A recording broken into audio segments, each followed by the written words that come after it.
रेमेसी आज 18 अप्रिल 2020 तदनुसार 6 वैशाख 2077 शनिबार। आज हामी माथिल्लो कोठाबाट हेर्नेछौँ। आजको शीर्षक छ आनन्द। आज हामी परमेश्वरको वचन पहिलो यूहन्ना 3को 1देखि 3सम्म पाठ गर्नेछौँ।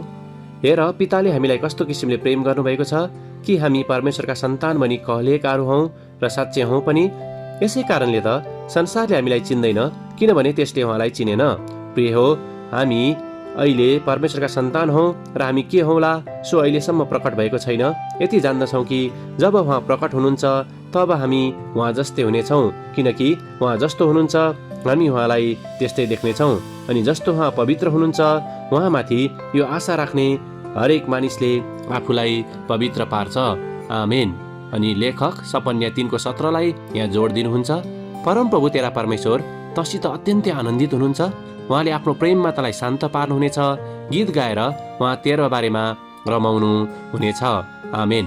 अनि लेखक आफ्नो अनुभवलाई यहाँ यसरी वर्णन गर्नुहुन्छ। मेरी छोरी 5 वर्षकी हुन लाग्दा उसले इन्द्रेणीमय उत्सवको चाहना गरेकी थिए। जन्म उत्सवको केही हप्ता अघि रात्रि प्रार्थनामा उसले परमेश्वरलाई एउटा वास्तविक इन्द्रेणी देखाइदिनुहोस् भनी प्रार्थना गरी। उसको जन्म उत्सवको दिन मौसम घमाइलो र सुन्दर थियो। मेरी छोरी र उसका साथीहरू पानी छर्कने ठाउँ भएर दौडिँदै खेलहरू खेल्दै र आइसक्रिम केकहरू खाँदै रमाइलो गरिरहेका थिए। तब जसै हाम्रो अन्तिम पाहुना जाँदै हुनुहुन्थ्यो, कालो बादलहरू आकाशमा देखा परे। मुसलधारे पानी पर्न सुरु भयो। यो 10 मिनट मात्रै पर्यो र तब आकाशमा फैलिएका 2वटा इन्द्रेणीहरू हेर्न हामीले माथितिर नजर उठायौँ। मेरी छोरीले मलाई हेरेर यसो भन्दा मेरा रौँहरू ठाडा ठाडा भए। परमेश्वरले मलाई अहिलेसम्म केही सबैभन्दा जन्मदिनको राम्रो उपहार दिनुभयो। त्यो थियो मेरो इन्द्रेणी उत्सवको निम्ति 2वटा इन्द्रेणीहरू। यो घटनाद्वारा परमेश्वर हामीमा कति आनन्दित हुनुहुन्छ भन्ने कुराको म कल्पना गर्न मन पराउँछु। हामी त्यस्तो परमेश्वरको सेवा गर्छौँ जसले हाम्रा जीवनका साना साना कुराहरूबारे पनि वास्ता गर्नुहुन्छ र हाम्रा हृदयका आकाङ्क्षाहरू सुन्नुहुन्छ। परमेश्वरले हामीलाई अघि नै सिद्ध उपहार दिइसक्नु भएको छ।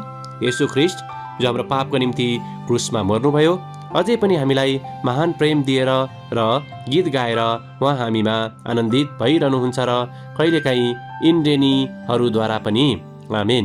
आजको विचार, मेरा स्वर्गीय पिता ममा आनन्दित हुनुहुन्छ। प्रार्थना, प्यारो प्रभु, तपाईँको असाधारण प्रेमको निम्ति धन्यवाद, येशूको नाउँमा। आमेन। आजको लेखक एरिन टुबो, अमेरिका। आजको प्रार्थनाको विषय परमेश्वरको आशिषहरूको निम्ति आभारी हुन।